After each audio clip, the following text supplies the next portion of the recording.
Okay, good morning, everyone. Boker Tov. Hope you are doing well, staying in good health. I hope you can see me and hear me. I look forward to, please, God, getting back together in person, Be'ezus Hashem, very soon. This morning, as we see this week is the end of 2020, we are departing from our regular Sunday morning schedule to take some time to reflect. To reflect not so much on the general events of this year, which, you can use a lot of different adjectives to describe, but to think about particular individuals.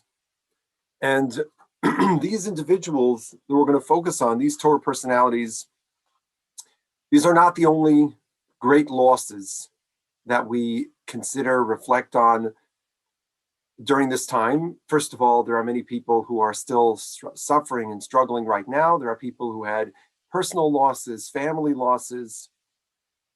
But when we think of our perspective on Torah, on Yiddishkeit, and on life, we need to consider Am Yisrael, the Jewish people. We identify ourselves not just as individuals, but as members of Klal Yisrael, members of Knesset Yisrael, members of Am Yisrael. And in that respect, this year, Am Yisrael has seen several notable, painful losses. Some of them, many of them are related to the COVID virus, the coronavirus pandemic. Some of them, just that was the time the Ribbono Shel Olam chose. But a tekufa like this, in which there is so much struggle, so much suffering, so much difficulty, to be highlighted by the Misa Tzadikim, the loss of specific Torah personalities, requires that we take a pause to recognize, just even for a few moments, who were these individuals and how significant their impact was on the Jewish world. As part of this, it reminds us to realize that we all, each one of us, needs to have heroes, needs to have individuals, people who we look to for inspiration. And every dor v'darshav, every generation has those individuals that we can look to as people to be inspired by, to look up to.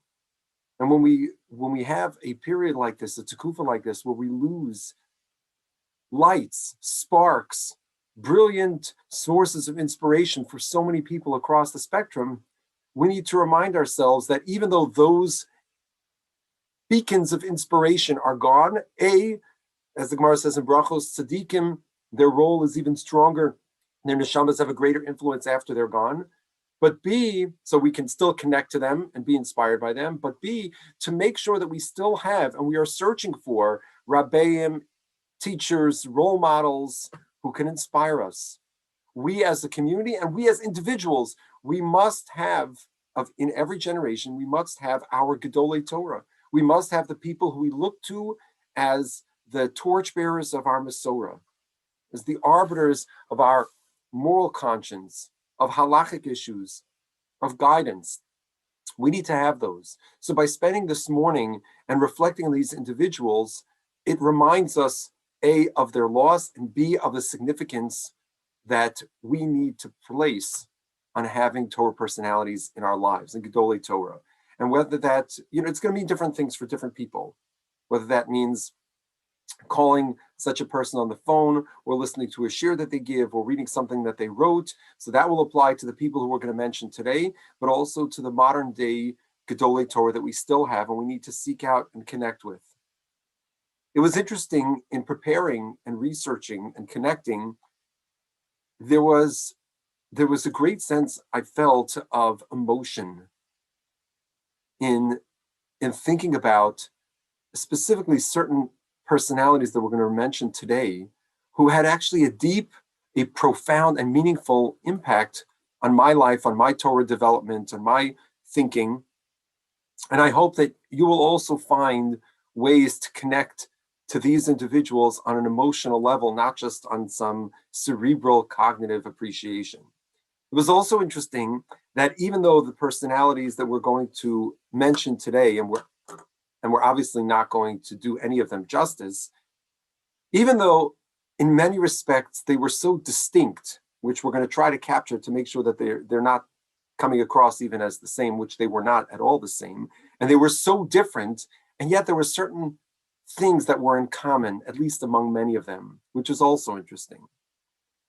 I feel a little bit bad because there is so much to say. We could devote an entire morning and then some and then weeks to each one of these individuals, but we will suffice with just a few minutes during this brief survey, this overview, just to understand and be familiar with their name, who they were, and what, at least on one level, what one message is that we could take away from them. What's one message of Sifsos of Dovavos Bekever that they taught us in their lifetime that we can take away and apply in our lives? It's not just that these individuals were diverse. They were diverse personally, but they also reflected and represented different approaches to life. And they're also people. They're human beings. And that means that nobody is perfect. And it's not just that I'm not going to present a comprehensive portrait of any of these individuals. I'm not saying that everything that each person here wrote or said or did over the course of their lifetime was perfect, or anyone will agree with all or every statement that they made, or Torah that they taught, or approach that they suggested, or stand that they took. But in their totality, they represented a positive force of good, and they were Torah giants, major Torah personalities. And these Masoras, when we look at them, these different perspectives, they actually complement each other. And it's important for us to learn from all of them. There are going to be people who we're going to meet today who not only have you never heard of, but they would have never come across your desk as part of the pantheon of Torah giants, because they're from a different Torah community. Just like in the parashas we're reading about how Yaakov had 12 Shvatim, 12 sons who had a different approach to life, to Avodas Hashem. So there are different Gaonim, different Gedolim, different Tzaddikim, and they have different approaches, different Masoras. But what we need to understand is that they each have something to contribute to our Masorah as well. Many of us in this virtual room, we have a particular Masorah. We have a particular tradition, a spiritual tradition, a ruchniistic tradition, a particular Hashkafas HaChaim.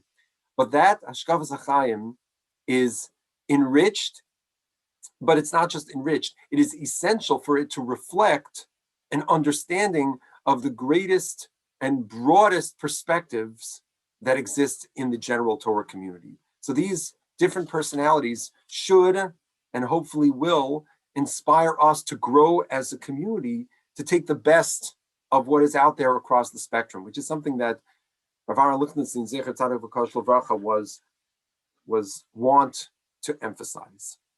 So we're going to mention this morning, we're going to mention 10 individuals, 10 men, 10 figures who passed away in the past year. And this is not to suggest that these are the only 10 major Torah personalities. There are other Torah personalities who left us this year, and there are lots of significant women, but I'm just choosing 10 people who I think when you take them in totality can teach us 10 important lessons. Ve'idach Zilgamor, there are probably many others from whom we can learn. And I'll ask this Hisnatzlos HaMachaber at the outset that we only chose these 10.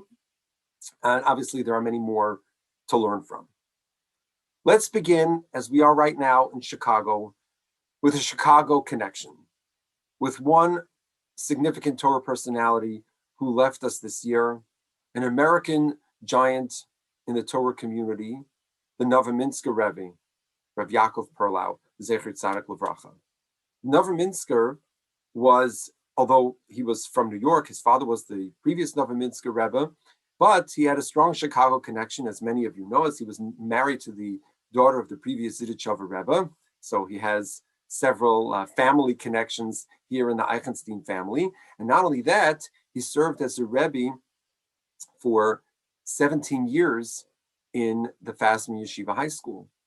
I wonder even if some of the people in this group, they or their children were students of the Novominsker when he was here in Chicago as a Rebbe in Fasmi Yeshiva High School.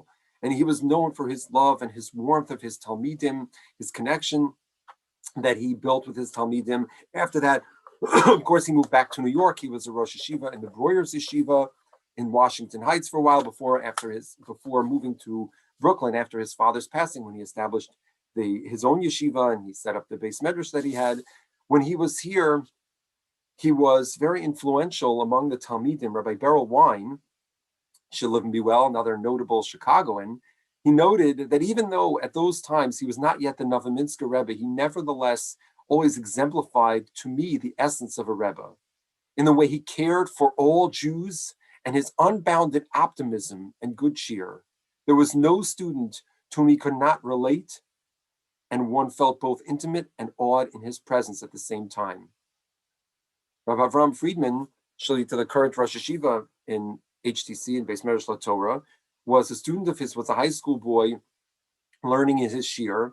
And at one point he had to miss yeshiva because his mother wasn't doing well. So he went with a group of his friends to the hospital to donate blood. The Rebbe didn't just give him permission. The Novominsker showed up to the hospital, rolled up the sleeves of his rekel, his bekasha, to give blood also. The Rebbe had, as is appropriate for a Chassidish Rebbe, something we can take away, had a tremendous ahavas Yisrael. One of the messages that he taught and lived was to love Jews. There is a beautiful appreciation of the Novominsker Rebbe, authored by Susanna Heschel, of all places. Susanna Heschel, the professor at Dartmouth College in New Hampshire, the daughter of the late Rabbi Avram Yeshua A.J. Heschel, obviously has a very different religious tradition than the Novominsker, but was a distant cousin of his, and wrote an appreciation in Tablet magazine, which is suffused with warmth and this understanding of how the Rebbe brought Ahavas Yisrael and an understanding of different places that really was expressed in the biography of his different places where he lived and worked and taught. And this Ava, this love, comes across in the last public statement that the Rebbe made. As you know, the Rebbe was a member of the Moetzes Gedalia Torah of the Agudas Yisrael of America. He was a major spokesman of the Aguda, and for decades he delivered shiurim and talks and speeches, and he was a brilliant orator and great writer. So he authored a letter. And I want to share with you just a little bit of this letter because it's pertinent to how we're experiencing unfortunately, the current pandemic, and it reinforces the idea, the message that we could take from the Rebbe of love Jews, love Jews. And the structure that I'd like to pursue today, as you see now, is we're going to give just a tiny bit of background about every person, a message that we can take from them, a little maisa, a little story about them, and something from their Torah, from their writing that we can take away with us. So I'm going to share my screen now. So you can see this is the open letter. It's called Michtav Bracha, an open letter to the Jewish people, a letter of blessing that was authored right before Pesach. It was published actually only hours before the passing of the Novominsker, and the Novominsker himself wrote the bulk of this letter. It was tweaked afterwards by the Moetzes Gedalia Torah. You see it signed Moetzes Gedalia Torah by America. Achim Ahuvim, beloved brothers, Reim Yakarim, dear friends, Yitzav Hashem itchem es habracha la'orech yomim tovim. The Rebbe opens the letter with this emphasis on beloved Jews, loving Jews. And he starts the letter with the first paragraph that we are standing, the entire Jewish community and the entire world, right before Pesach, before we left Egypt, which was, of course, this was March 2020, just at the outset of the outbreak of the pandemic, which took place right around Purim time. And we have, of course, toward the end, but you see it about here on the fourth paragraph, of course, Chayav kol echad litzayis la'oros hamemshala. We're obligated to follow, the Rebbe says, the Moetzes says, we are obligated to follow the the directives of the government, ulishma ladrishas harofim hamumchim, and to listen to the experts, the doctors, and not chalila to fall in that. So he's emphasizing the importance of following the medical guidance. But the previous paragraph is a little bit of chizuk. Hine achim ahuvim, beloved brothers, dafka be'esu va'ona azos, this time, in this tkufa, dafka achshav, specifically now, hachova mutelas aleinu, it is obligatory, it is incumbent upon us, we are required to gather, to strengthen ourselves as one,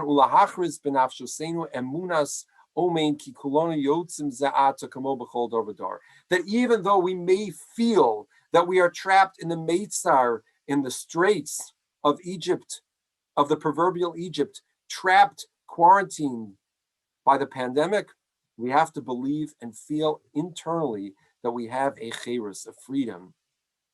Cherus hanefesh, freedom of spirit, l'torah l'mitzvos, to connect to HaKadosh Baruch Hu to Torah mitzvos. Cherus shel kavod shamayim u'gemilas chasadim, all of the aspects of cherus that we can draw upon, even if and when, Rachmana litzlan, we are in quarantine, when we're distant from each other.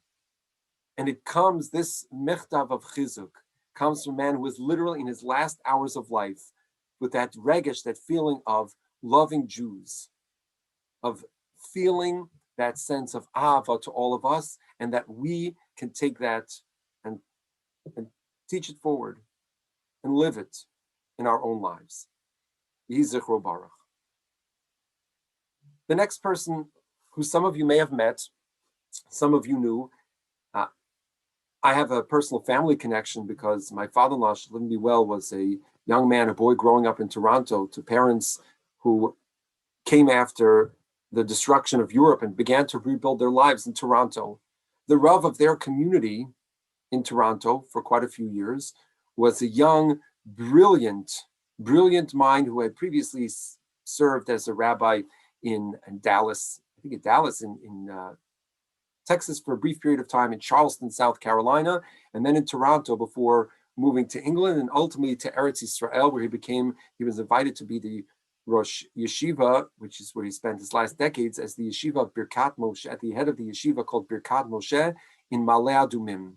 And that was Rav Nachum Rabinovitch, Zecher Tzadik Livracha. Rav Rabinovitch was not just a community Rav, he was also a Rosh Yeshiva. He wasn't just a tremendous Talmud Chacham, an expert in Rambam, which is where his passion was, which is where he published an entire commentary on all of the Rambam called Yad Pshuta. The outstretched hand comes also from the word Pshat and Pashut, the simple understanding, how to understand the Rambam. And Yad, Yud, Dalid, 14, is the number of books in the Rambam's magnum opus that he was working on to explain to all of us, called Yad Pshuta's 14 books. That's Rabbi Rabinovich's great work. And then in recent years, several other volumes have been published, Siach Nachum and others. Rav Rabinovitch also had a PhD in mathematics and statistics from the University of Toronto. He was a broad scholar and thinker and a towering Talmud Chacham. He was also incredibly sensitive to individuals. One of a Talmud of his, who was a Rav in Israel, described the following story that appeared in several places after his passing. This Rav, his name is Rabbi Reif. Rabbi Reif describes the following story, that even though Rav Rabinovitch was very punctilious about being on time for anything, he never kept anybody waiting, and he was always punctilious about his schedule. He would even get to shul a few minutes early just to make sure to be on time for davening. However, a couple of years ago, when he was still well, he was asked to officiate at a wedding. But unfortunately, because of the scheduling mix-up, which happens from time to time, it turns out that the Kala was only able to immerse in the mikvah on the actual night of her wedding, which would obviously create a tremendous amount of tension and potential embarrassment for this Kala, because now the chuppah is going to have to start later than it had been planned, and there was a lot of anxiety around this kala. And Rav Rabinovitch was going to be the Masada Kedushin. And when he was asked about this, when he heard about this, what they should do, he said, don't worry, I'll get to the wedding late. The people will be upset at me, but at least it will spare this kala from having the embarrassment of people knowing that she has to go to the mikvah the night of her wedding when everyone's waiting. And so it was. He arrived over an hour late to this wedding, and Rabbi Reif, the one who told the story, he remembers the grumblings and the whispers of the people at the wedding.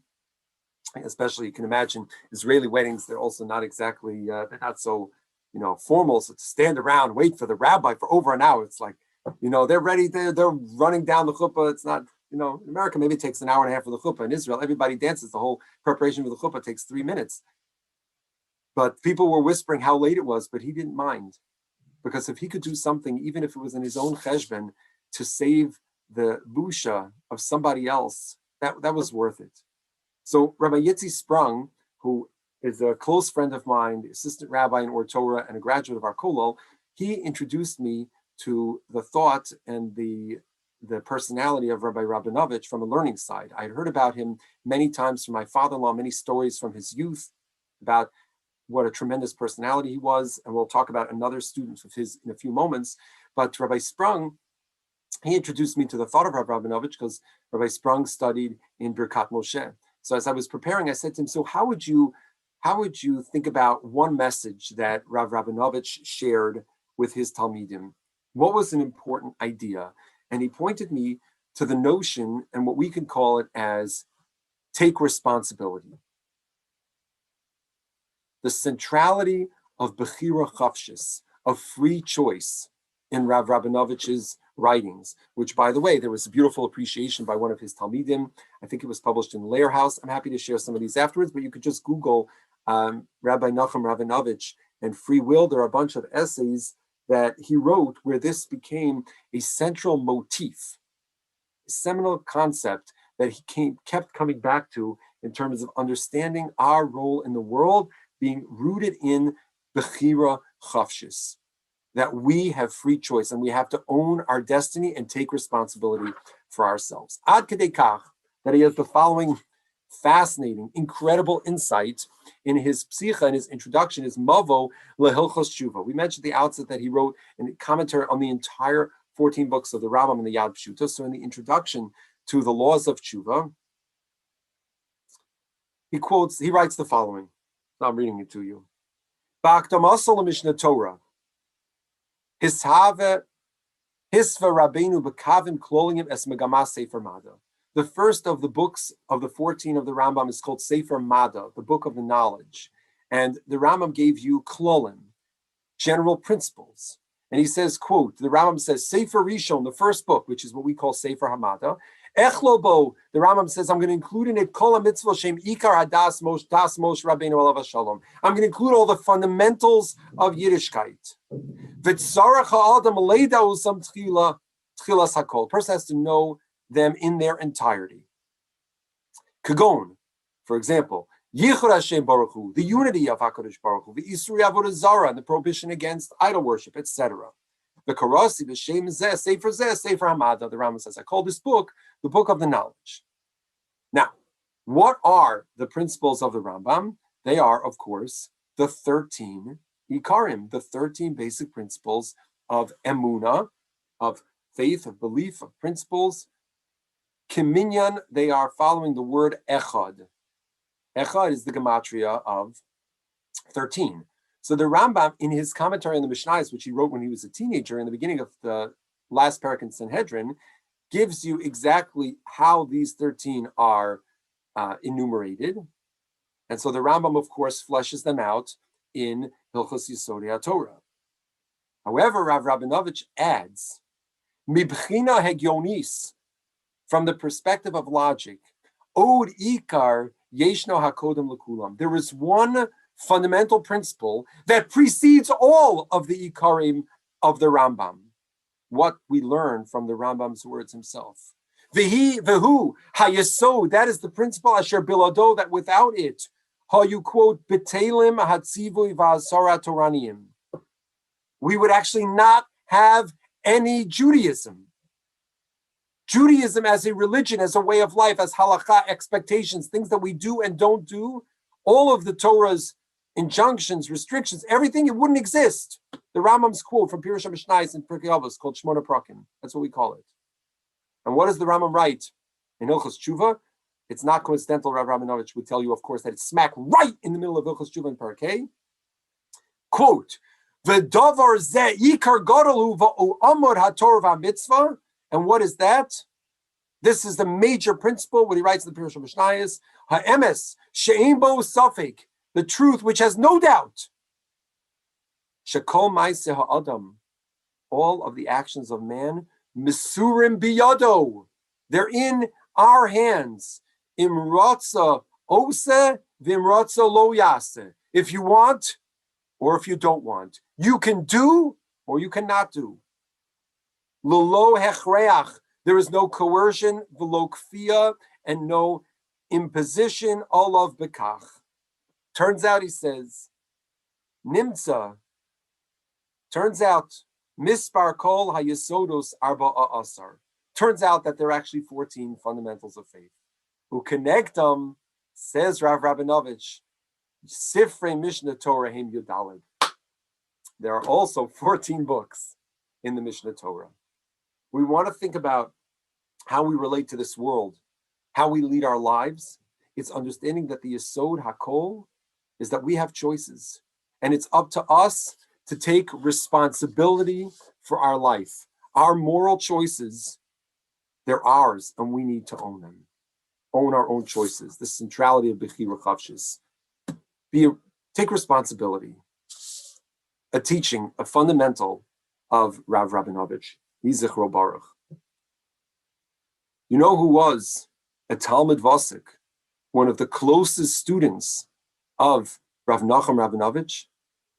The next person we're going to mention today, none other than Rabbi Yaakov Tzvi Lord Jonathan Sachs, Zichrono Livracha.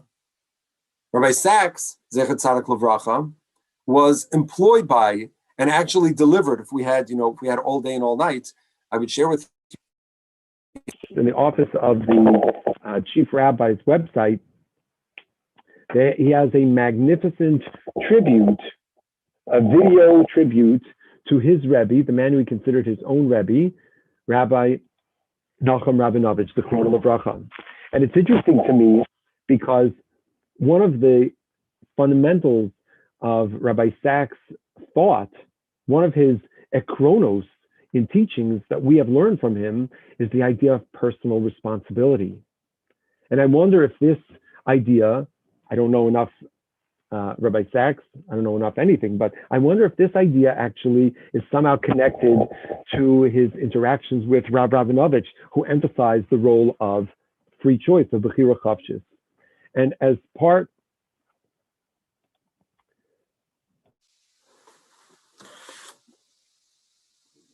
okay, sorry, just a sound quality change. I hope it's still working now. So actually there was a festschrift published in honor of Rabbi Sachs. And what was it called? It was called Radical Responsibility, because Rabbi Sachs challenges us to take responsibility for our lives as well, but not just as individuals. Not just that we have Bechira Chavshis in our individual lives, in our personal lives, in our tiny little sviva, but to become leaders, to be a leader, to be a leader. And this is what Rabbi Sachs develops in a series of shurim of teachings on Chumash, which is this book. I don't know if you could see it, Lessons in Leadership. The importance of being a leader in the teachings of Rabbi Sachs. Now, many of you know that Rabbi Sachs himself encountered some great leaders. One of the stories that he tells, and if you want to watch it, he's going to tell it so much better than I will, but you can Google Rabbi Posner, one of our beautiful, wonderful Chabad shluchim here in Skokie, Rabbi Posner Sr., Rabbi Yossi Posner. So he shared with me a clip of the talk that Rabbi Sachs gave to the Kina Shluchim to describe Rabbi Sachs' meeting with the Lubavitcher Rebbe. Rabbi Sachs, after the Six-Day War, describes in the introduction to this book a Maisa that he's told many times.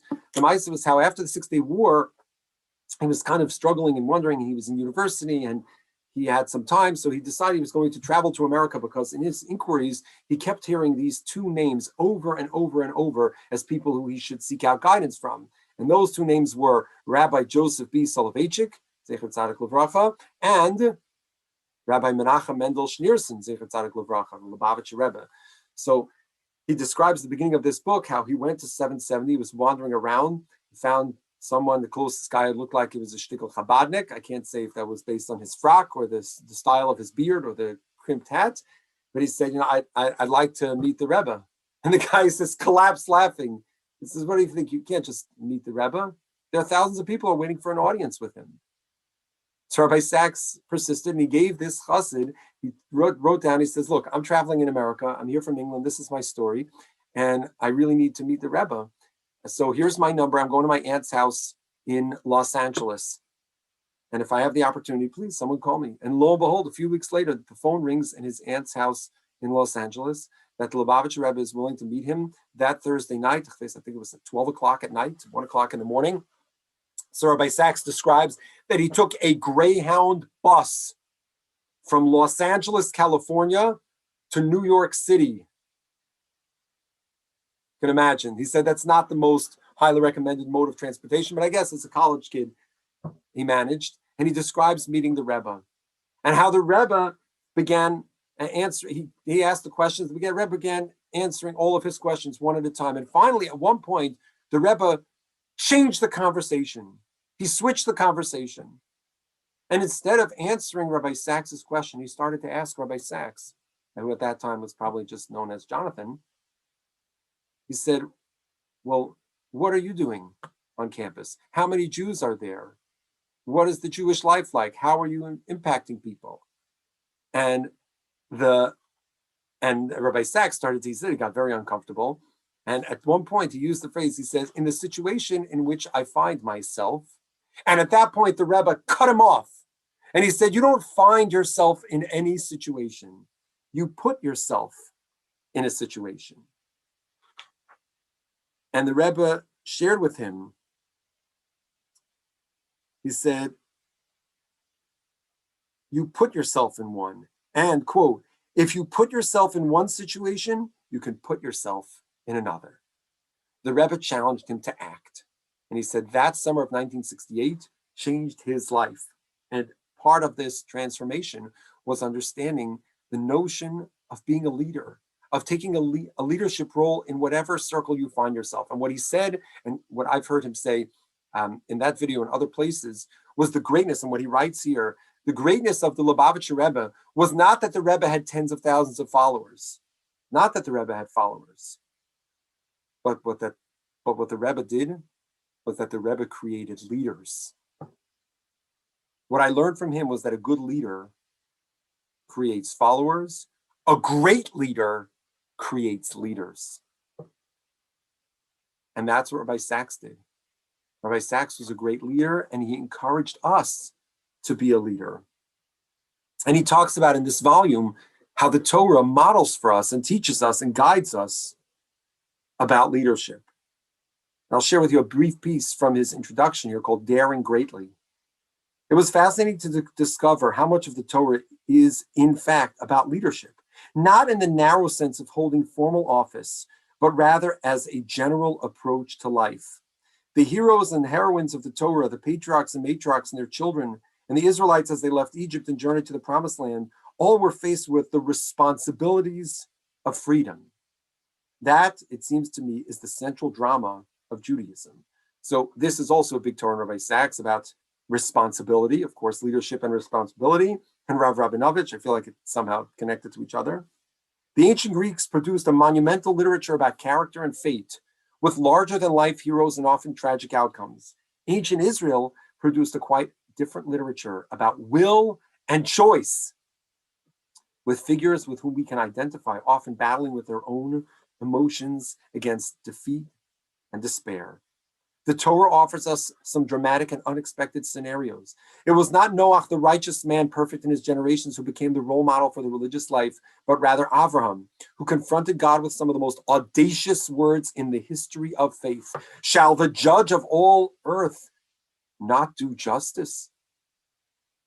Moshe, the hero of the Torah, of 4 of the 5 books of the Torah, is surely one of the most unexpected leaders of all time, inarticulate and tongue-tied at first, and utterly unconvinced of his capacity to fulfill the task to which God has summoned him. Each one of us can be a leader. Don't ever think, I'm skipping to the bottom, don't ever think that leaders are different from the rest of us. They aren't. We all need the courage to live with the challenges, the mistakes and the mishaps, and to keep going. One of the truest as well as the most amusing remarks is the one attributed to Winston Churchill, which I heard Rabbi Sachs quote, and apparently he liked this. Success is going from failure to failure without a loss of enthusiasm. It is not their victories that make people leaders. It is the way they cope with their defeats, their ability to learn, to recover, and to grow. Rabbi Yaakov Tzvi, Rabbi Jonathan Sachs, Yehi Zichro Baruch. Rabbi Sachs was the recipient of a prize not too many years ago, of a recognition of the Rabbi Dr. Norman Lamm Prize at Yeshiva University. Rabbi Sachs actually delivered an acceptance speech. You can find it, I think, either on his website or on YouTube, or certainly in YU's archives, of the tributes that Rabbi Sachs delivered for Rabbi Lamm. And this next figure, Rav Nachum Lamm, Zecher Tzadik Livracha, Dr. Lamm, is the next person who we will focus on, who we lost this past year. Rabbi Lamm grew up in Brooklyn. His grandfather, a great Chassidish Rav who had a tremendous influence on him, came into the world of the Rabbanos at a time where Orthodoxy was on the decline in the 1950s. And together with other, we mentioned a few weeks ago, Avi's father, Professor, the volumes here. Yeah, it's right there. Professor Marvin Fox, volumes on the shelf, and others. Rabbi Lamm led a renaissance of Orthodox Jewish life in the United States in the 50s and the 60s. He was a vocal spokesman on behalf of Torah Judaism, initiating tradition together with Rabbi Fox and tons and tons of other projects, ultimately becoming the president of Yeshiva University after the passing of Dr. Belkin, Zecher Tzadik Livracha. When Dr. Belkin passed away, Rabbi Lamm was in the country. Was in I think he was in Camp Morashah, and he stopped. He was on his way to New York to accept the presidency of YU. He stopped at the kever, the daven, at the kever of Dr. Belkin, and he saved the university, the yeshiva, from bankruptcy and ensured its financial success, and became a preeminent spokesman for the tradition and the outlook, the Masorah, that embraces the broader world. A famous book that he wrote called Torah Umada, which is the slogan of YU, and that was a major theme that he wrote about and he built, and the Torah Umada project, etc. He was an awesome and tremendous figure, but he was also a community rabbi, because in the 60s and 70s, after he was in several small communities initially, he became the rabbi of the Jewish Center, which became the pulpit, the stage from which he delivered masterful drushos and did some of his incredible teaching. He was also an individual who cared about people. So despite the fact that he was an unusually exceptional, brilliant Jewish scholar, a PhD, and a noted author and speaker, but at the same time, he was also a rabbi, someone who was sensitive and cared about individual Jews. In one of the books I think I have, I think in the introduction, they talk about how there was a girl in the Jewish Center whose parrot had died, and he wrote her a condolence letter of 3 pages to try to give her some chizuk, like a teenage girl. I saw an amazing story Years ago, Rabbi Lamm visited, he was on a tour around the world visiting different Jewish communities. He ended up in India, and he met a young man there who, this young man was a Bnei Akiva Madrich, but the family, they weren't particularly close to Yiddishkeit.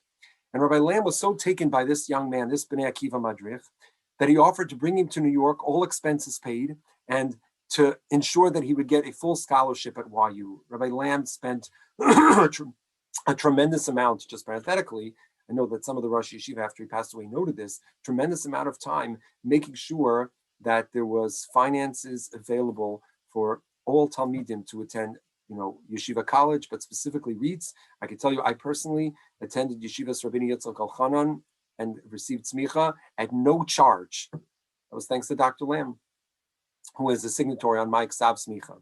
So the son wanted to go, he wanted the Rabbi Lamm offered this boy to come for free to YU, but the father, who was not religious, but he said, if my son is going to leave India, he's got to go to Israel. So what did Rabbi Lamm do? He said, okay, if that's what's best for you. So he arranged that this boy should be able to go to yeshiva and to attend yeshiva in Israel. Ultimately, the entire family followed this boy to Israel. They made aliyah, and they all became observant. And that was just the consequence of Rabbi Lamm taking time and effort out of his way to ensure education, a Torah education for a total stranger, an Indian boy bringing an entire family to the embrace of Yiddishkeit, having nothing even to do with Yeshiva University. And one message that I take from Rabbi Lamm is to build with words. Rabbi Lamm built an institution, an empire of centrist orthodoxy, which is at the heart of so many communities around the world. He built that in Yeshivas Rabbeinu Yitzchak Elchanan, in Yeshiva University, in Yeshiva College, and he did it with words. He built a philosophy that was compelling and true to our Masorah, was relevant in the modern age. He did it all with words. That's how he fundraised. That's why a few places in Chumash, when the pasuk says Vayikach about a person, Rashi says, how did someone take someone? Vayikach b'dvarim, with words. Rabbi Lamm was a brilliant wordsmith, an incredible orator. I could still hear his cadence and the tone of his voice ringing in my ears from hearing him speak. I had the privilege when I was in the Wexner Kol Elyon at REITs to have monthly lunches with him and meetings with him. He challenged us to use words with our pen, like the tradition articles that he wrote and the magazine that he founded, or the Torah Umara project, but also to use our words as orders. And he referred to himself in this very, very fascinating and beautiful piece. He referred to himself as an unrepentant darshan. An unrepentant darshan. I'll share with you a few words from this essay. See it on the screen. He was very close with Rav Yosef Dov Halevi Soloveitchik, with the Rav.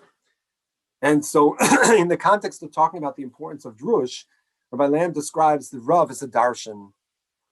And this was a Drush model for himself. As the Rav is a darshan, as in all else, is in a class by himself. His use of language, including English, his facility in formulating profound ideas and clearly and cogently, his dramatic perorations, his creation of a sense of excitement and anticipation, the elegant architectonics of his addresses. You see Rabbi Lamm's use of language is itself incredible. His almost theatrical flourishes at exactly the right time. All these are aspects of his virtuosity of techniques, but they are nothing compared with his insistence upon the drasha as a medium for the teaching of ideas. He has essentially resurrected in his own personal style the medieval tradition of philosophical drush geared to contemporary man. Because this essay, the Notes of an Unrepentant Darshan, Rabbi Lamm is bemoaning the fact that in that time, he saw the downfall or the role of drush as being something that was denigrated. And he says, no, we need to resurrect that. For so many generations, it was so powerful and it's so impactful and it's necessary in our community. And he believes it'll come back. My desire to use him as a role model caused me no end of grief. Every time I heard him, I suffered genuine frustration, not only because his genius created a chasm which made imitation all but impossible, but also because he was able to use any and all sources without having to explain them in the most elementary manner. And because he was able to ignore that most tyrannical of all disciplines, the clock.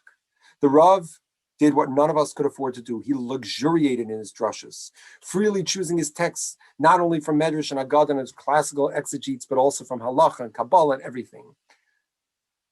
Next page. But this frustration was terribly important for me. I could not hope to duplicate what was sui generis. I was not speaking to an audience of elite lomdim. I had to conform to the strictures of a limited service.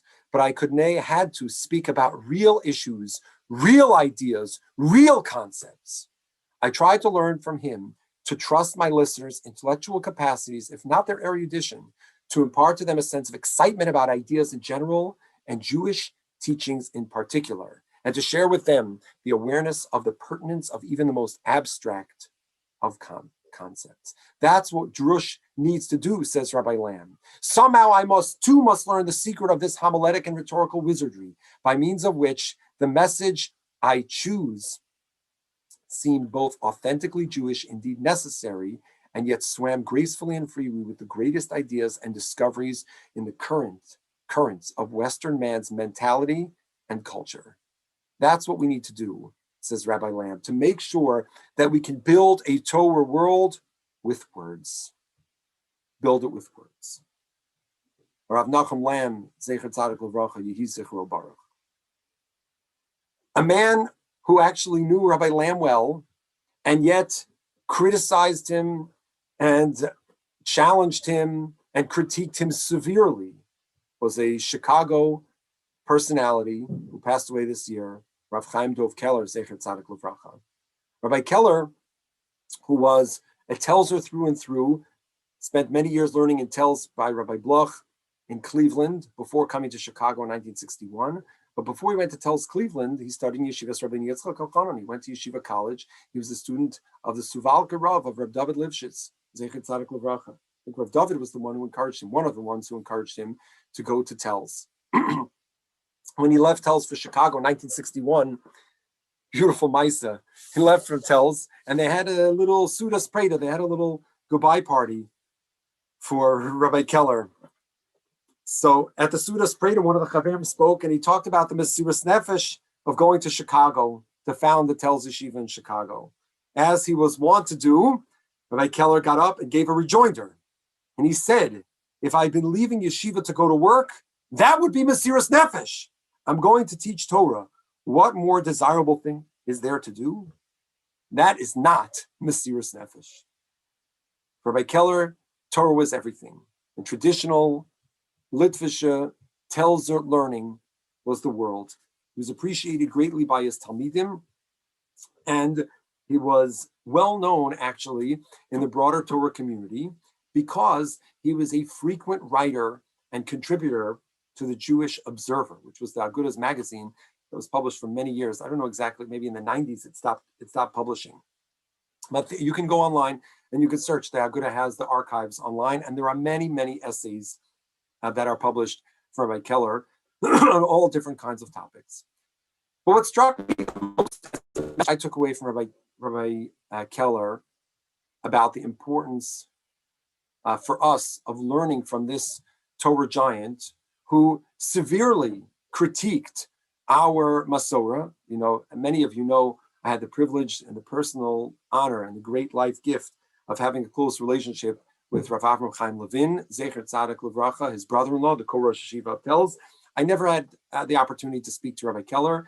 Rabbi Levin treated me with tremendous love and our Kolol and our Masorah with tremendous respect. And Rabbi Keller spoke very, very harshly against the hashkafa that he saw, broadly speaking, that characterized, and I don't use this term, and my Rebbeim don't, but I think he characterized it as modern orthodoxy, different personalities. And I take this as a tremendous Musar Haskel, and that is that Rabbi Keller encourages us, all people, to be passionate, to care, Don't be lethargic.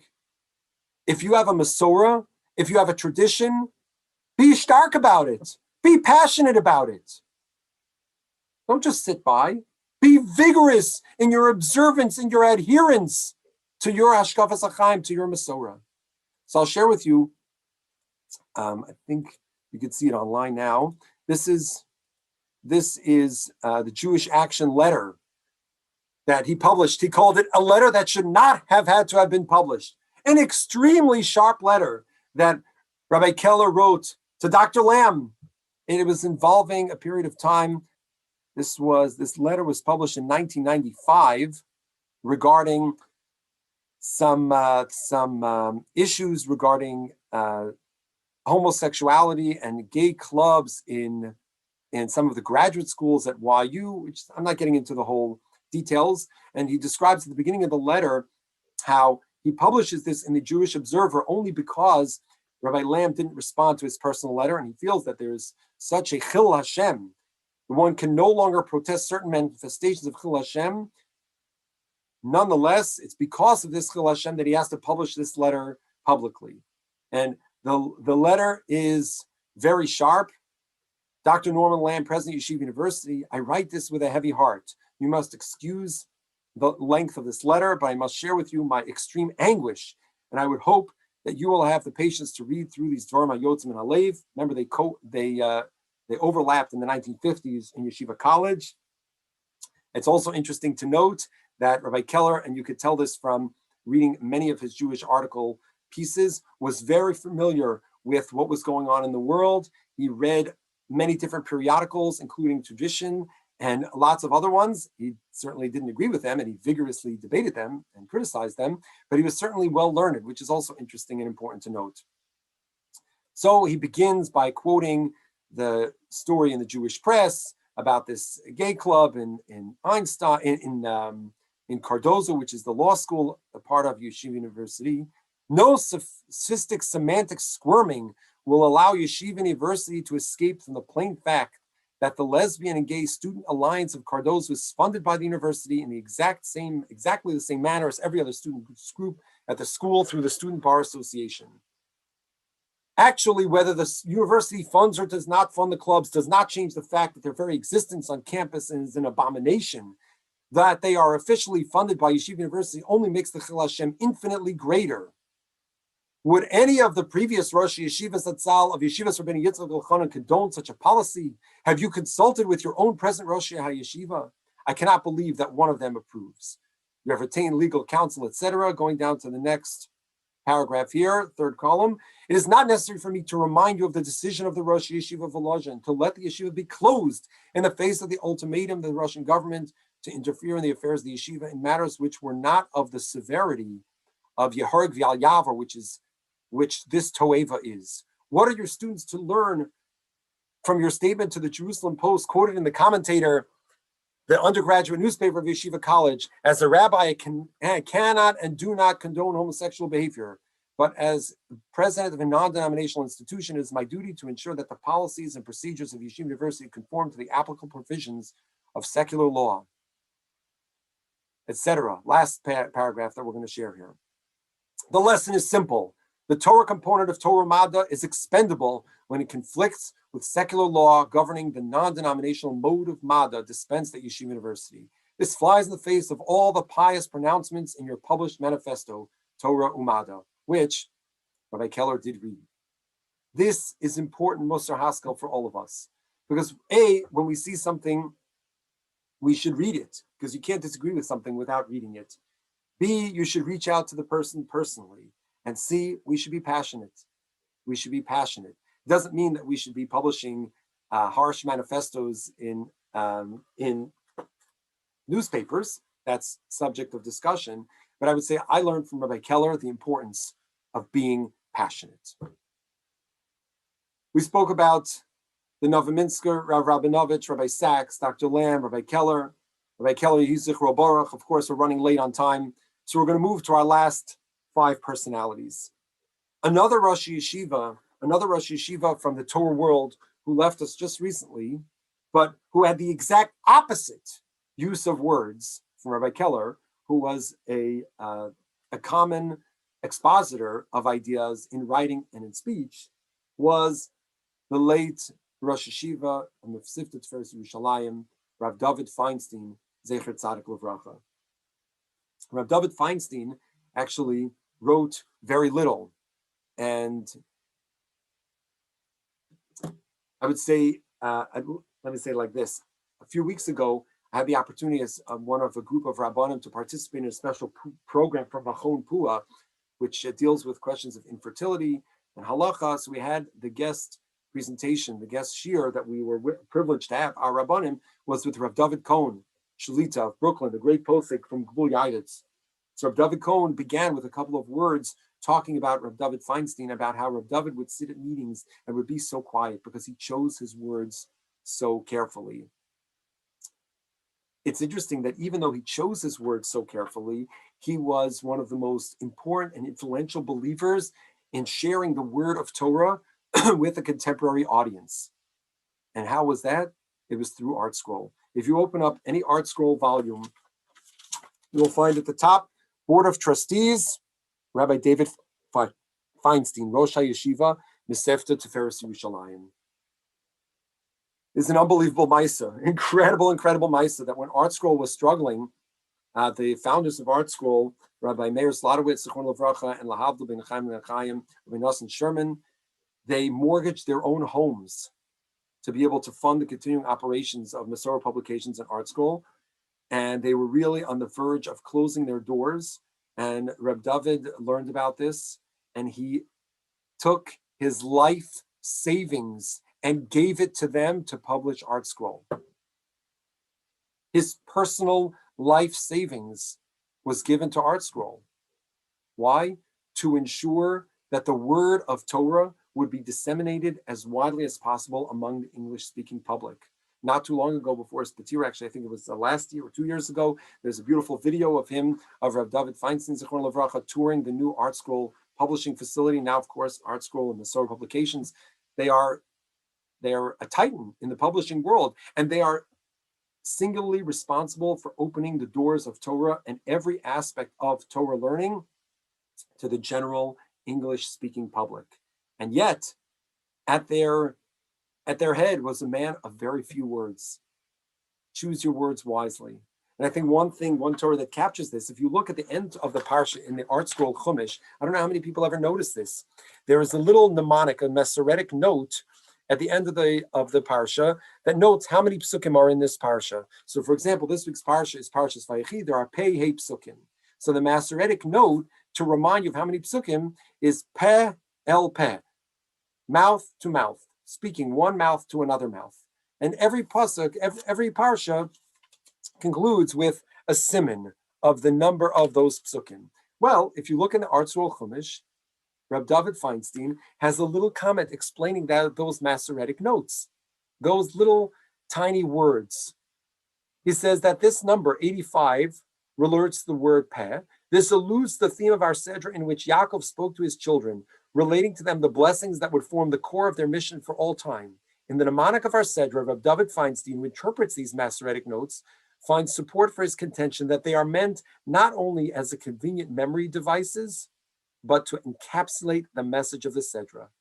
If nothing were intended except a reminder that there are 85 verses, it would have been sufficient to use only the word peh, mouth, or po, here. But this would tell us nothing about the Sedra itself. Therefore, it was expanded to peh el peh, mouth to mouth. Rav David Feinstein taught us in his life that just a tiny mnemonic can capture a lot of ideas, many things that need to be communicated. It's not lengthy essays, although he did write a few books, but those books were in English. He wrote a Haggadah, he wrote about the Jewish calendar, even though his late father, the great Rav Moshe Feinstein, the Posek Hador, said about his son, he knows everything that is in Shas. Rav David Feinstein, he learned with Rav Moshe, he grew up in Soviet Russia until he was 8 or 10 years old. He became the Rosh Yeshiva Mesifta Tiferes Yerushalayim. He was such a humble man. Every day he ate breakfast in the same little pizza shop. He didn't eat in the yeshiva cafeteria because his original agreement 55 years ago was that his salary did not include, his meager salary didn't include breakfast in the yeshiva. and you could reach him by the payphone. Now, there's so many beautiful stories I could share with you if you want to email me afterwards. But one message that I took away from Rav Dovid Feinstein, Zecher Tzadik Livracha, is the importance of choose your words. Yehi Zichro Baruch. Another man of words, maybe one of the most influential wordsmiths of an entire century, who we lost this year, was Rav Adin Even Yisrael, Rav Adin Steinsaltz, Zecher Tzadik Livracha.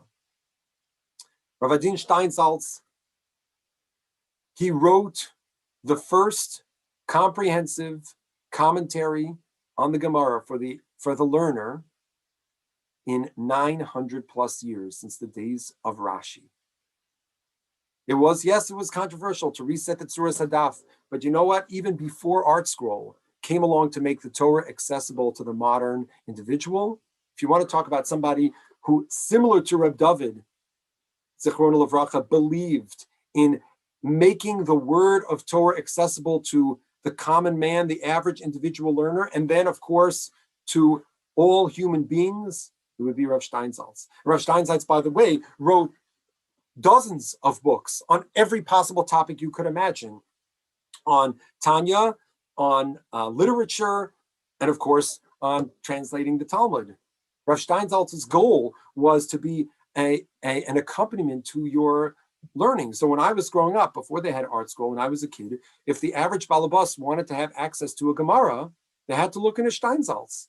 Now, of course, people criticized it, that it's cheapening the limud, but that was true if you were supposed to be sitting in a beis medrash learning for 3 hours in morning seder and breaking your head so you could get to the depths of the Gemara on your own through hasmada and limud. But for the average person for whom the Talmud was a completely closed book, how did they have access? They only had access through Steinsaltz, Rabbi Steinsaltz's monumental work.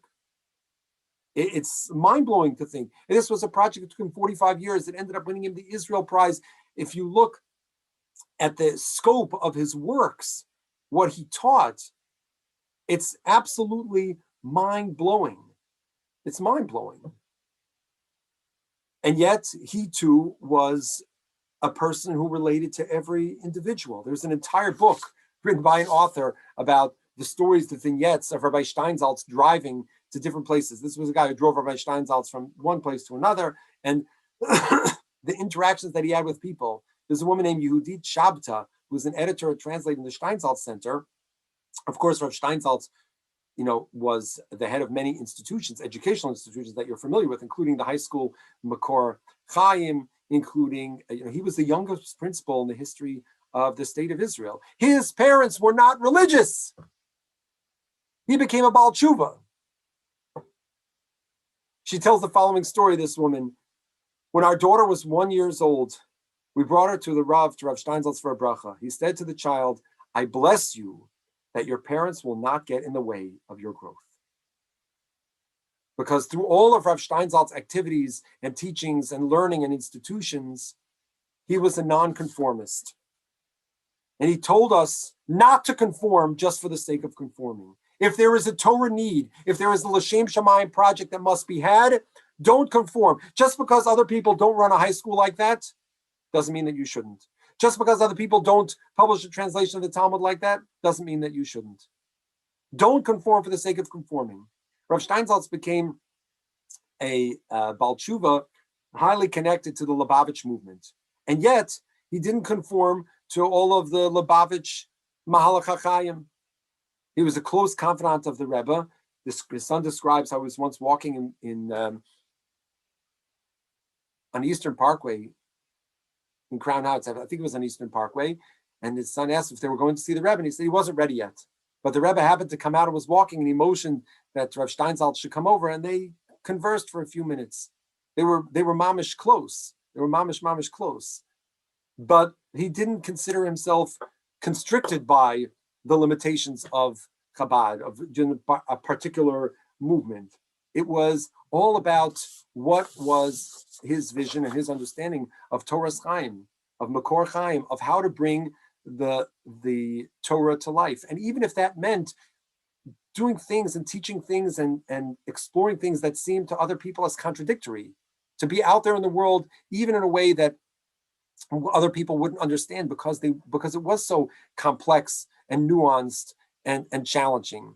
And therefore, he wrote a book called Pebbles of Wisdom, which captures one idea that I thought is so important for us to understand about paradoxes, because in many ways, he was, in a certain sense, a paradox. Was he a part of this community or was he a part of that community? Was he Israeli or was he American? Was he global? Was he local? The answer was he was all of these things. But just because it's a paradox doesn't mean that it can't be. And this relates to a beautiful, deep idea that he shared about Emunah. That one can ask, he says, quote, one can ask all kinds of questions without those questions undermining one's faith. I was once a student of mathematics. I know about so many unanswered problems and so many paradoxes and so many logical contradictions in mathematics. Do these things undermine my belief or understanding of mathematics? Not at all. You don't have to conform to be a believer. You could be a nonconformist. Follow your path. Yehi zichro baruch, Rav Adin Steinsaltz. Another Israeli figure who was a tremendous influence, but not in the same way as Rav Steinsaltz, in the sense that Rav Steinsaltz was known around the world. He was interviewed on CBS and on every possible medium.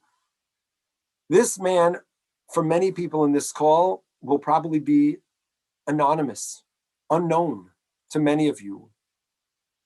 He grew up, he lived till the age of 10 in Belarus, came to Israel, studying some of the greatest yeshivas, the Chevron Yeshiva, the Panovich Yeshiva, and he was recognized as one of the Torah luminaries of the entire 20th century, certainly the later half of the 20th century, by the greatest Chachmei HaMasorah. He was identified and soon became the son-in-law of the late Gaon, the Tzaddik, the Rosh Yeshiva, the great Gadol Hador of Shlomo Zalman Auerbach, Zichron Livracha, and his name was Rav Zalman Nechemia Goldberg. Rav Zalman Nechemia was an unusual halakhic expert, because on the one hand, he lived in the Shikun Chabad neighborhood of Yerushalayim, where I had the privilege of being in his house once. He lived in the Dalet Amos of halacha and was immersed in the details, in the lumdus of technical halachic problems. He was an Av Bezin, he was a member of the Bezin HaGadol of the State of Israel's rabbinic court for many, many years. And yet, his quiet reach influenced far beyond his Dalet Amos Shav Halacha, not just because his Peskei Halacha were renowned all around the world, and when the RCA needed to put together a prenuptial agreement to combat the problem of agunas, his imprimatur, his haskama, was one of the most significant and substantive steps in making that a reality. Not just that, but because he was accessible to all schools of learning throughout Israel. This man, who if you only knew him by halachic writings, you would not know how broad he was in terms of his connections to people. I had the great privilege between the years 1997 and 1999 to study in Yeshivat Keren B'Yavne. I was a little pesher. I was a 16-year-old kid who came to Israel, who was in a yeshiva that was way, way, way greater than I could even understand. And a man showed up to this yeshiva every week to give a shiur, not in the Beis Medrash building, in the next building over. This man came with a big, circular black round hat and a kapata and a friendly beard, and he sat down every week in the same spot in this small mini Beis Medrash with a cup of tea and a beautiful radiant smile on his face behind his white beard. This man was Rav Zalman Nechemia Goldberg. And every single week, he would travel from Yerushalayim to Keren B'Yavne, a Hesder yeshiva. He would go to Shalavim. He would go anywhere and everywhere to teach Torah. The man knew no political boundaries. He knew no hang-ups, no machloksim, no issues. All he knew was Torah. All he knew was lumdus, was halacha. So I went. Do you think I remember what he taught? I have notebooks. Do you think I understood what he was really saying then? I was a kid. What did I understand? Every shear was brilliant lumdus, so there was tremendous clarity. And then when I went back, Nechemia and I, we had the opportunity to learn in the Grus Kolo when we were first married. So at that time, he was still giving weekly shiurim also in Machon Lev. So I used to go on Tuesday mornings. I used to walk next door for his shiurim, any possible topic. Sometimes he would walk in and he would say to people, well, what Masechta are you learning? And he would just give a complex, deep halachic analysis, but he was accessible to everyone. He didn't know political divisions or hashkafic divisions. He lived in the world of halacha exclusively, and because of that, he didn't see any differences between Jews. We were all Talmidim. And so he was accessible to everyone. Rabbi Reese tells unbelievable mice that when he was younger, when he just started out at the Bezdin of America, they had a very difficult shaila about a particular get that had a lot of questions about it because of the signatory, about the Eidim. So Rabbi Reese and the Rabbanim in the RCA Bezdin, at that time, of course, Rav Gedalia Dov Schwartz, will come back to it as the last person. Rabbi Reese had this very difficult question, halachic conundrum. He wrote it up. He sent a 7-page fax to the phone number that he was given to send it to this gadol in Eretz Yisrael, in Yerushalayim HaKodesh, to Rav Zalman Nechemia Goldberg. He said the next day, within 24 hours, he received a personal phone call from Rav Zalman Nechemia going through the exact shaila and answering it to explain why the get was fine. Because Rav Zalman Nechemia, from the lens of halacha, it doesn't matter what bezdin you're on. It doesn't matter what hashkafas chaim you are. Halacha is halacha. In those years, he came and he gave shiurim in the yeshivas. There were a couple of older guys, two senior avreichim when I was a kid. So these alter bachrim in Kerem B'Yavne, there were two Nisanels. One was Natanel Berkovich and Nisanel Zippel. We only call them by their last names, Zippel and Berkovich. So they were Talmidim Mufakim of Rav Zalman Nechemia, and his acronym was the Gon Rav Zalman Nechemia. So we called him the Garzon. Garzon means a hammer. He was so soft. I don't know why we called him, the nickname him the hammer, the Garzon, but that was his Ragon Rav Zalman Nechemia. So the Garzon gave every week can give a shiur. So they published a series of shiurim, Ginzei Shiurim. I have another set of sefer of his called Ora Moadim, several svarim. But he encouraged us to think deeply in halacha. To think deeply, because if you really want to answer a shaila, if you really want to solve a din Torah, if you really want to understand the sugi, you have to think deeply. You have to know the lumdus, the pilpul, the worth at the achronim, the later commentaries. I still remember one shtickle Torah, my favorite shtickle Torah that I ever heard from him, the one shtickle Torah that I just always remember Baal Peh. When I went to prepare for this and I opened up my sefer, Ginzei Torah, I found this. You recognize these kinds, this shape of paper? Any of you ever learned in Israel? Any of you have those Israeli notebooks? So I found this notes. I don't even know what year this is from. If this is from Kerem B'Yavne or if this is from Machol Lev or some other visit that I had, where it's amazing shtickle Torah to be Miyashiv Akasha and Rabbi Kiva Eger. In Hilchos Shofar, Rav Zalman Nechemia explained a fundamental principle of lechatchila and b'diavad. There are different kinds of lechatchila and b'diavad. Lechatchila is most preferred, ideal. B'diavad is shasatchak. What can you do after the fact, post facto? So lechatchila is one thing, b'diavad is another thing. How do you have lechatchila and b'diavad? What does that even mean? So we explained that in Yoreh De'ah you can have lechatchila and b'diavad. You can have ideal and not ideal because you can have multiple opinions. You want to fulfill 6 opinions in the Rishonim, that's lechatchila. B'diavad, you have one to rely on, okay. But that's only one kind of lechatchila and b'diavad. He said in other areas of halacha, you have to think about it differently. He said when something is a matir, when he quoted Tosas, or Shepta also likes to quote this Tosas, when something is a matir, then you have no possibility of lechatchila b'diavad. There are certain things like a mikvah. A mikvah is either kosher or it's not kosher. If you want to fulfill certain opinions, but the idea of tevilah either it is or it isn't. The totzah, as opposed to, he explained to us that there is a third category, right? There are lechatchila b'diavads in Yoreh De'ah and trying to fulfill multiple shitas. There's something whether you're tahor or tomei tevilah is kosher or not, and then there's lechatchila b'diavad and mitzvos. So, for example, in this context, he was talking about the mitzvah of Kriya Shema. That lechatchila, when you say Shema, you should hear it. B'diavad, if you didn't hear it, Karav lo Shmiel Li'az, no different opinions. The Gemara, we paskin, b'di'eved your Yotzi. So he explained that to us conceptually to understand that really there are two mitzvahs in Shema. It's not that it's one mitzvah with two layers. It's that there are two mitzvahs. There's the mitzvah of reading the Shema, and there's the mitzvah of hearing the Shema. Reading and hearing, not the same mitzvah. And therefore, we have to figure out which of these components is essential, is indispensable. So in the case of Kriya Shema, only the reading, the Kriya is ma'akev, but the Shema is not ma'akev, but they're two different mitzvahs. Let's say the nafkamina over there is a case of somebody who can speak but cannot hear. They are medaber ve'eno shomea. So they could say the Shema, but they can't hear it.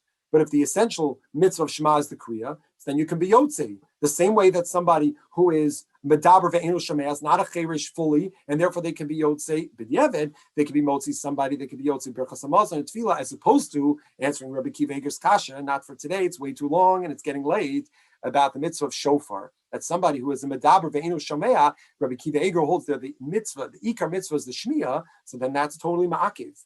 But the lumdus of it, what was so brilliant, first of all, his shiurim was so clear. Even a little kid like me could understand the sequence of the shiurim. But what he was trying to understand was that the halacha is based on principles, on concepts. And you have to think deeply about those concepts to understand them so that you can apply them. Rav Zalman Nechemia Goldberg, Mori for Rabbi, Yizichro Baruch. Finally, our last two figures. Still in the Israeli scene, this year we lost the former chief Sephardic rabbi, the Rishon LeZion, Rav Eliyahu Bakshi Doron, Zecher Tzadik Levracha. It was interesting to hear about him.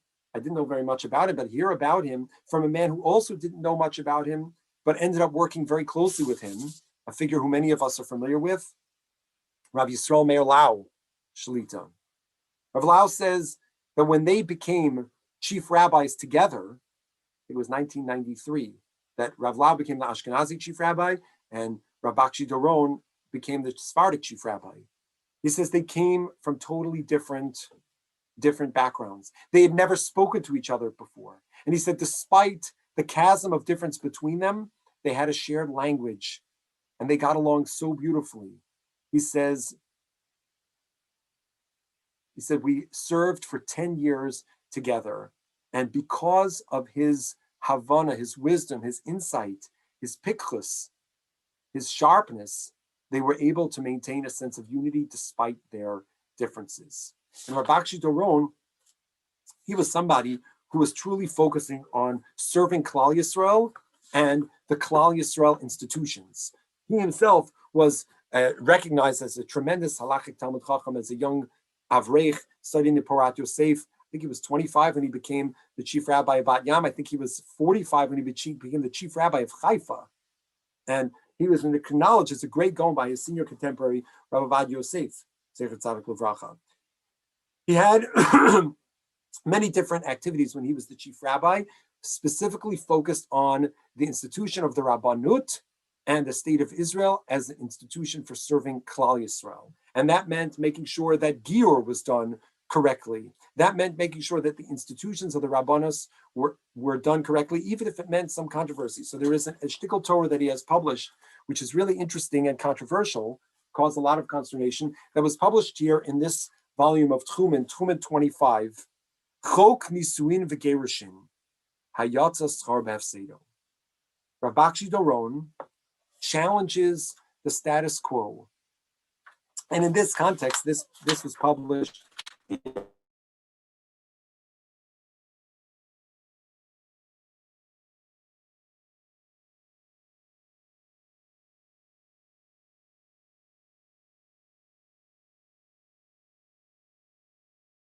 stepped down as the Sephardic chief rabbi. Rav Bakshi Doron challenges the state of Israel's law that all of marriage and divorce should be governed by the Rabbanut, by the Jewish courts, by halacha. What? The chief rabbi arguing that you should offer an alternative to halachic marriage? He said yes. Because he says, I worry about Klal Yisrael. I worry about the state of Israel. I worry about the state of the Jewish people. And what I see, says Rachmana litzlan, is that unfortunately, even though when the state of Israel was founded, there were more Jews who were halachically inclined. They were traditional. They understood the role of halacha in a Jewish life. But now, unfortunately, over the course of years, many people in the state of Israel, a large majority of the people, are not interested in following a Torah lifestyle. And not only that, they are running away to Cyprus to get married civilly, and then they come back and they're recognized from these marriages outside. And basically, this law, which is meant to protect the family, the Jewish tradition, and something that we're talking about in our weekly shir, the whole infrastructure of the Jewish identity in the state of Israel, he says, and he writes this 15 years ago, is being undermined. It's being undermined by the reality of the secular practices that are going on across the state of Israel. So he says, so what do people do sometimes? They say, well, you have a couple, and he says, unfortunately, he knows this in many cases of people who are not observant. They're not odig b'torah v'mitzvos. When they get married, they have no intention of living a monogamous lifestyle, and they know that the wife is going to sometimes, find her own relationships, even while they're married. There's going to be a problem of Eishasishim, Mamzerim. So he says, what are we doing? Yotza schar b'hefsedo. He challenges us in this halachic work, which is part halachic, but part, a Torah perspective musing, asking us to consider what have we done to help these people if they're going to be halachically married, but they're not going to be faithful to each other. So have we done a service or a disservice? He says, so what do some rabbis do? He says they establish, you know what they do? And he says he's seen some rabbis and he's talked to rabbis who do this. They do a wedding that's registered as the Rabbanut as a wedding, with quote unquote chuppah v'kiddushin, with pasol eidim, so that the wedding actually is not kosher and that the couple is never really married. So don't worry, if the wife has an affair and she has children, then there won't be mamzerim. But he says that's not acceptable. That's not okay on many levels. Kneva stas, you tell these people they're doing a wedding and you're not doing a wedding. Second of all, who says that being miyached edim sulam even works? Maybe there are other edim there, so it's a machlokas poskim, so he quotes that. He quotes many sources, tremendous Talmud Chacham. He says, what about if they're a choser b'tshuva? What if they come back b'tshuva? What if they never knew about it and they wanted to have a chuppah v'kiddushin, or they changed their mind later on? What about a bracha levatala for the Rav who's in the Sada Kiddushin? He says you have to go through all these different things. What about Kiddushin with the fact that the people are not interested in Kiddushin? It goes back and forth. What about the fact that some of these secular people are not interested in getting married at all, and they actually reject the whole premise of the Maisa Kiddushin that's being done?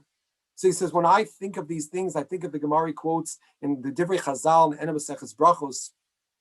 He quotes a story from Hillel trying to understand the situation of the generation. He writes, obviously Talmud Torah is keneged kulam. U'mitzvah rabba lilmod Torah, and lalame Torah, to teach Torah. But if you see shador she'ena Torah chaviv alav, look at the secular public in Israel. You have to yesh l'schashiv b'matzui v'lo b'ratzui. You have to deal with the reality, not with the ideal, not with what is desirable.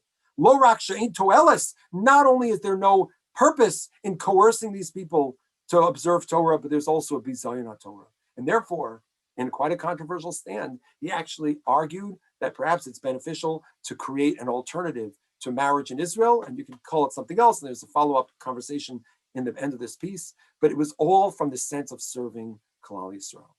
And finally, coming back to Chicago, and it's 10:30, I know we're out of time, so we'll just mention him very briefly, because I spoke about Mori Varabi, Marna Rav Gedalia Dov Schwartz, Zecher Tzadik Levracha, at great length last week, or not great length, Al Regalachas last week. But Rav Schwartz, he too was caring about Klal Yisrael, and one of the main messages that I took from all the times that I had meeting with him weekly for so many months, years, B'siyata D'Shmaya, what a gift. Rav Schwartz taught me and taught us to transmit the Masorah. In one of the last public talks that Rav Schwartz gave, he had a group, we were there meeting with him. We met with him right before Pesach, our Chavri HaKolel, in 2016. 2016, before Pesach and right after Pesach, he had his stroke right in the middle of his Daf Yomi shir, for those who remember, in May. So right before Pesach, he taught us about a Belzer Minhag, that before they start Manishtana, they clap. The Shoel claps. Every person, I don't know how many people know this, the Belzer Minhag, that before you say the Manishtana, you clap your hands. So Rav Schwartz wanted to explain to us, why is it that a person claps their hands before asking the Manishtana? So he says he thought that maybe the pshat is that the entire purpose of the Seder, the whole V'higadat Lebincha, is to remember that HaKadosh Baruch Hu, God, he gave us the Torah from his hand to the hand of Moshe Rabbeinu, one hand to the other.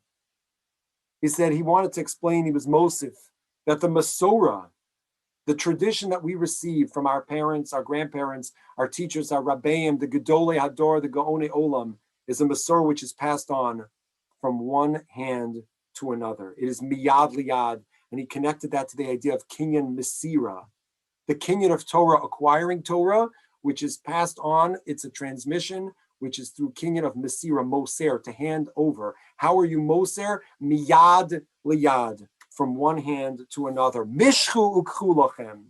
Mishchu, you want to do a kinyan meshicha on the Korban Pesach and on the fundamentals of Yadus? It's got to be miyad liyad, from one hand to another. It's got to be the tradition, the Masorah. And that's why he explained, he told over the Maisa, when he was recognized by Ritz at the Chag HaSmicha before his passing, he recognized that that's why he came to Yeshivas Rabbi Yitzchak Elchanan in the first place, because of a connection to Masorah, because his father, who was a European Jew, said, oh, there's the yeshiva where the Einikel of Rav Chaim Soloveitchik is teaching, Rav Yosef Dov Alevi Soloveitchik. I want my son to go there. That's what Rav Schwartz said. His whole life was a teaching of Masorah, of Yad Liyad, Yehi Zichro Baruch. So today we remembered these incredible Torah luminaries who we lost during this period of 2020. We remember the Novominsker Rebbe, Zichron Livracha, who challenged us, who charged us, who called upon us to love Jews. We met Rav Nachum Rabinovitch, Zechat Livracha, who called upon us, he taught us, he challenged us to take responsibility, to own our free choice. We met, we re-encountered, we embraced Rabbi Lord Jonathan Sachs, who taught us, who reminded us to be a leader in our own life. We embraced, we remembered, we connected with Rabbi Dr. Lamm, Zichrono Livracha, who modeled for us how to build with words, build a family, build an institution, build a community, build a movement with words, the unrepentant darshan, Yehi Zichro Baruch. We met Rav Chaim Dov Keller, Zichrono Livracha, who taught us to be passionate, to be fired up, to believe stridently in your tradition. Be passionate about what you believe in. Use your words with passion. And we met, we embraced, we were humbled by the presence of Rav Dovid Feinstein, Zecher Tzadik Livracha, who taught us by example of how to choose our words carefully, sparingly, be choice with our words so that they will be heard in that way, in that effective way. But make sure that those words, the words of Torah, reach the broadest possible audience. As we met Rav Steinsaltz, who spent his life laboring to educate every single person who could possibly be reached in some method through Torah, and who taught us not to conform, that to spread the voice of Torah, the word of Torah, beyond, it means breaking down barriers, and don't conform, don't be limited. Similar to the personality, the gaoinus, the halachic expertise and insight of Rav Zalman Nechemia Goldberg, who too was not limited by community boundaries, but encouraged all of his talmidim, all of us in any possible yeshiva, to think deeply, to learn deeply, to analyze deeply. We understood that Rav Bakshi Doron, Zichron Livracha, was encouraging us to serve Klal Yisrael, to think about Klal Yisrael, to understand the importance of the Klal Yisrael institutions. And finally, Moraine of Rabbeinu, Rav Gedalia Dov Schwartz, Zechat Tzadik Livracha, to transmit the Masorah, to learn these lessons from these great Gedolim who are connected to previous generations, whether those previous generations were in the world of Sfard or Eastern Europe, whether they were Chassidish or Litvish. We, as students of Torah, as a community of Torah, we look to all of them to broaden, deepen, and enrich our individual Torah personalities, as their Talmidim, as people who are living during this time, we must take this opportunity to reflect and appreciate these and all the lessons that we can learn from these Torah personalities that we have lost during this difficult kufa of 2020. May their neshamas be a Melitz Yosher for all of us. May they entreat Rebbe Shalom to bring a Yeshua, a refuah, and a geula, so that we should celebrate together in person Torah simchas and values that we can live together with the redemption, with happiness. The Meheira v'Yameinu, with the coming of Mashiach, we should all be back in Eretz Yisrael. B'geula Shlema b'Meheira v'Yameinu. Amen v'Amen. Thank you all for coming. It's been an honor to share the morning with you. Emir Hashem, next week we'll be back with our regular shir, and the Kollel is actually going to be sending out a note tomorrow to encourage and invite all the regular members of our Sunday shir to for 2021 to sponsor a shir over the coming weeks. So you'll see that email Emir Hashem tomorrow. Thank you all for coming. Have a wonderful